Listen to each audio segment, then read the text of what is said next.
Python दुनिया की सबसे पॉपुलर प्रोग्रामिंग लैंग्वेज है, लेकिन आपने इसके बारे में एक कंप्लेंट जरूर सुनी होगी कि ये काफी स्लो है। आज के इस वीडियो में हम बात करने वाले हैं पाइथन लैंग्वेज में आए एक नए फीचर की। ये लेटेस्ट अपडेट है और इसको बोलते हैं फ्री थ्रेडेड पाइथन। अब ये क्या है और इसकी जरूरत क्या पड़ी, क्यों पड़ी, इसके बारे में हम डिटेल में आज के इस वीडियो में समझने वाले हैं और साथ में ये भी समझने वाले हैं कि पाइथन एक्सपर्ट्स के लिए और पाइथन बिगनर्स के लिए इस न्यूज के क्या मायने। पर यह बात सही है कि इस नए बदलाव के कारण पाइथन के अंदर एक बहुत बड़ा चेंज आ गया है। चलिए पाइथन में सबसे पहले एक सिंपल सी बात समझते हैं। क्या आपने GIL का नाम सुना है? GIL का फुल फॉर्म होता है ग्लोबल इंटरप्रेटर लॉक। इसका मतलब यह है कि चाहे आप 4 कोर का CPU यूज करें या 8 कोर का या 16 कोर का, पाइथन आपको हमेशा सिंगल थ्रेड में कोड चलाने की ही परमिशन देती है। और यही वजह है कि पाइथन में मल्टी थ्रेडिंग का आपको पूरा बेनिफिट नहीं मिल पाता है। जो CPU बाउंड प्रोग्राम्स होते हैं वो काफी स्लो हो जाते हैं। और यहीं पर आता है फ्री थ्रेडेड पाइथन का कॉन्सेप्ट। तो फ्री थ्रेडेड पाइथन का क्या मतलब होता है? पाइथन इंटरप्रेटर को GIL से फ्री करना, मल्टीपल थ्रेड्स को पैरेलली पाइथन बाइट कोड्स को रन करने देना। इसको बहुत ही आसान शब्दों में बोलूं तो जब हमारे पाइथन प्रोग्राम में मल्टीपल थ्रेड्स हैं तो हर थ्रेड अलग अलग CPU कोर को इस्तेमाल करके कोड को एक्चुअल में पैरेलली रन करेगी। ये पाइथन के लिए ना बहुत बड़ा चेंज है। अब देखिए, एक और नाम आप अक्सर डॉक्यूमेंटेशन में सुनते होंगे, PEP, और इसी में एक आता है PEP 779। तो ये क्या है, इसके बारे में भी जान लीजिए। तो पाइथन लैंग्वेज में बड़े चेंजेस ऐसे ही नहीं हो जाते। जब भी कोई बड़ा चेंज करना होता है तो उसके लिए एक प्रपोजल आता है जिसको हम बोलते हैं PEP,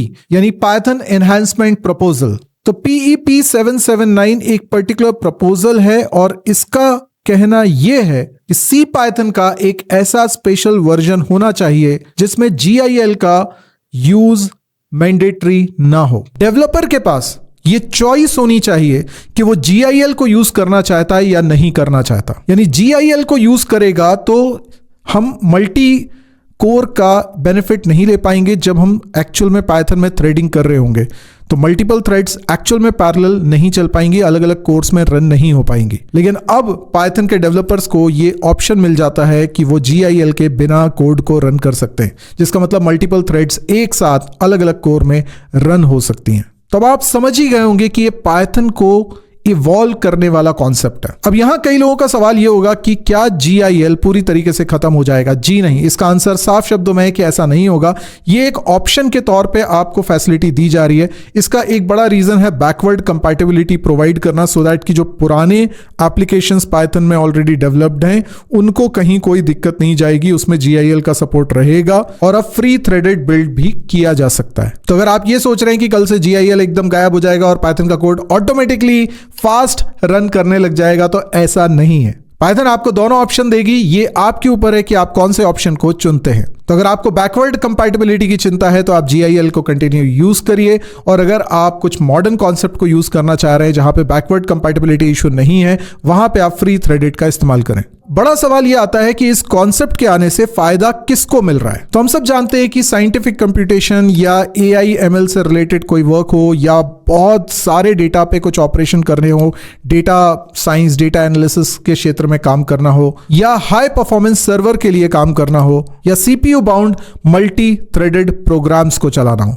इन सभी जगह पर फ्री थ्रेडेड पाइथन का बेनिफिट मिलने वाला है। लेकिन एक जो नॉर्मल प्रोग्रामर है, जो बिगिनर है, जो सिंपल कोड लिख रहे हैं, उनको इस कॉन्सेप्ट की कोई बहुत ज्यादा आवश्यकता नहीं होगी। तो जो एब्सोल्यूट बिगिनर्स हैं उनको घबराने की जरूरत नहीं है। कुछ भी ऐसा नहीं है जो उन्हें इंपैक्ट करेगा, उनके लर्निंग को कहीं कोई इंपैक्ट नहीं होगा। वो जैसा पहले लर्न करते थे वो अभी भी पाइथन को वैसा ही लर्न करेंगे।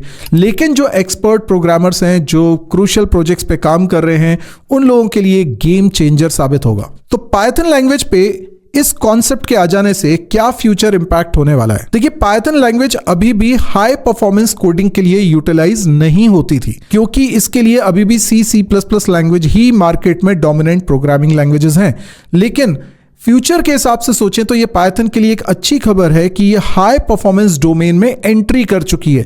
इसका मतलब ये नहीं है कि C++ को पूरी तरीके से रिमूव कर देने वाली है, रातों रात सब खत्म हो जाएगा, ऐसा नहीं है। लेकिन ये परफॉर्मेंस के मामले में भी अब उनको चैलेंज करने लग रही है और ये पाइथन प्रोग्रामर्स के लिए एक बहुत अच्छी खबर है। और पाइथन जैसे कि AI और डेटा की दुनिया में एक स्ट्रॉन्ग प्रोग्रामिंग लैंग्वेज है, वहां पर इस कॉन्सेप्ट का एक्सपर्ट्स को बहुत बेनिफिट मिलने वाला है। तो पाइथन अभी तक इजी प्रोग्रामिंग लैंग्वेज मानी जाती थी, सीखने के लिहाज से भी और कोडिंग भी करने में आसान होती थी, लेकिन अब ये हाई परफॉर्मेंस लैंग्वेज भी बनती जा रही है और उस ओर ये एक बहुत जबरदस्त कदम है। ऐसी उम्मीद करते हैं कि आने वाले समय में पाइथन में और बड़े बड़े इस तरह के चेंजेस होंगे जिससे कि ये एक सही मायने में हाई परफॉर्मेंस प्रोग्रामिंग लैंग्वेज बन के उभरेगी। तो जो एब्सोल्यूट बिगनर्स हैं, जिन लोगों को अभी पाइथन शुरू करना है या अभी शुरू किया है, उन लोगों के लिए क्या एडवाइस है? आप अपने फंडामेंटल्स को जरा सा भी मिस मत करिएगा।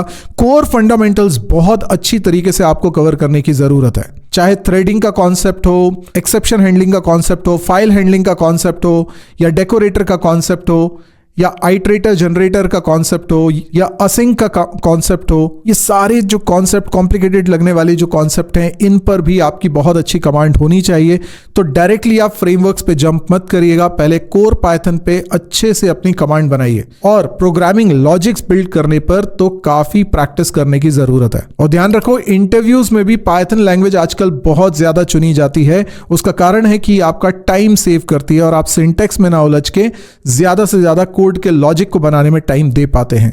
तो आपको अगर पाइथन लैंग्वेज में अपना करियर बनाना है तो आज का ये वीडियो आपके बेहद काम का साबित हो सकता है। ये जानकारी आपके लिए बहुत जरूरी हो सकती है। और अगर आपको ये कंफ्यूजन है कि पाइथन लैंग्वेज कहां से सीखना है, तो आप इसी वीडियो के डिस्क्रिप्शन सेक्शन में चेक करिए। मैंने एक लिंक रखा हुआ है जहां पे आपको पाइथन का पूरा कोर्स मिलेगा और साथ ही साथ उसमें आपको लाइव इंटरैक्शन में डाउट भी पूछने का मौका मिलेगा, जिससे कि आपको जो भी दिक्कत जा रही है सीखने के दौरान वो सब आप डिस्कस कर सकते हैं और आप अपने करियर से रिलेटेड भी एडवाइस ले सकते हैं। ध्यान रखिए, टूल्स चेंज होते रहते हैं, फ्रेमवर्क्स चेंज होते रहते हैं, नई नई चीजें आती रहती हैं, लेकिन फंडामेंटल्स ना कभी चेंज होते हैं और ना कभी भविष्य में चेंज होंगे। इसलिए फंडामेंटल पर ज्यादा फोकस करिए। तो जाते जाते बस इतना कहना चाहूंगा कि डिस्क्रिप्शन सेक्शन को जरूर पढ़ लीजिए, उसमें बेहद काम के कुछ लिंक्स दिए हुए हैं आपको, साथ में कई सारे फ्री कोर्सेज का लिंक भी दिया हुआ है जो शायद आप सीखना चाहते हैं। वीडियो पसंद आ रहा हो तो लाइक शेयर जरूर करिए, कॉमेंट देकर भी बताइए कि आपको ये वीडियो कैसा लगा, और अभी तक इस चैनल को सब्सक्राइब ना किया हो तो सब्सक्राइब जरूर कर लीजिएगा। आज के लिए इतना ही। Thank you, good bye.